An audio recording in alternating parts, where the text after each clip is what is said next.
Kyle Geisman here with referee Dan Miragliotta. Dan, seems like we see you any time now. Mixed martial arts is on TV. As a referee in mixed martial arts, what is really your main concern, and what exactly does your job entail? Well, obviously, it's to protect the fighters, the safety of the fighters. Our job is to make sure they enter the ring and they exit the ring in one piece, and that they fight clean. Everything's good, no fouls, and that's our job. We protect them. Again, with the fouls, the low blows, the eye gouge, anything accidental eye gouges, anything like that. No, is there anything that goes on pre-fight, like before the fighters get in the ring, like inside the locker room? Yes, we have to go downstairs and we have to go with each fighter individually and go over the rules, make sure they understand all the rules. Most of them, they've been doing this for so long, they know exactly what they can and cannot do. But some will ask questions, like some will say, what about how much time do I get with a groin strike, or can a doctor come in if I have a scratched eye, stuff like that. But otherwise, they all know the rules, most of them. You're from New Jersey, right? Yes. Now, I'm pretty sure you actually have another job outside of refereeing, right? Oh yeah. No, I work 60 to 80 hours a week with the water company, American Water Works, in New Jersey. I run a backhoe for the water company. I've been there for 24 years. Now, like with the other job, does it ever get stressful at all? Traveling everywhere to all these different events. No, because there are two jobs that I enjoy. I love running the backhoe. It's something I take it as a challenge, to try to get better at it. And with the refereeing, I've been doing martial arts since I was 15.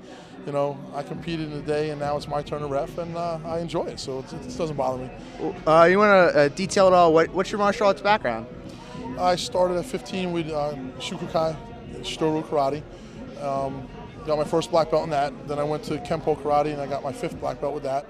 And then I started doing Jeet Kune Do. That's where I learned the Muay Thai and the shoot fighting, and Kali. And then with Dose Paris, I got my brown belt with Don Cuesta from Dose Paris system, the Kennedy family. And Vut Kamlark is my instructor for the Muay Thai. I'm a senior instructor with that. I trained with Bart Vale for a couple of years, doing seminars with him and having him come to Jersey and teach at my school. And then with Renzo Gracie, Renzo gave me my blue belt in Jiu-Jitsu, Brazilian Jiu-Jitsu with him. Now, as a referee, you essentially have the best seat in the house for all these fights. What are some of your favorite moments of the fights that you've gotten the ref over the years? Actually, Mark Hamill, when he just won that last fight, to see him, it was exciting for him. It was really exciting, and unfortunately, his opponent was hurt pretty severely.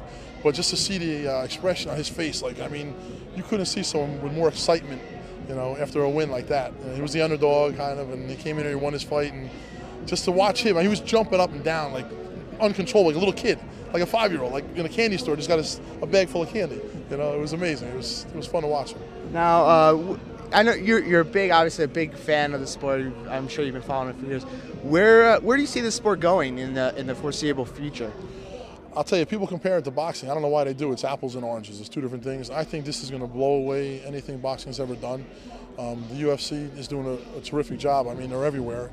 They're doing free shows for fallen soldiers. They're not just doing shows at top dollar. You can buy tickets for a UFC event anywhere from $75 up to $2,000. So you get a mixture of everybody, and they're doing a great job with it. Unfortunately, the IFL went out because they were a good show also. Ring of Combat, look at this. It's a 3,000 seat venue, and there's a waiting list for tickets for the last 2 weeks. This is a great show on the East Coast. So, and HD Net, they're helping out. You got Boss Rutan doing all the commentary, and the fights out there on the West Coast. So it's getting big. It's getting real big. Thanks a lot, Dan. No problem.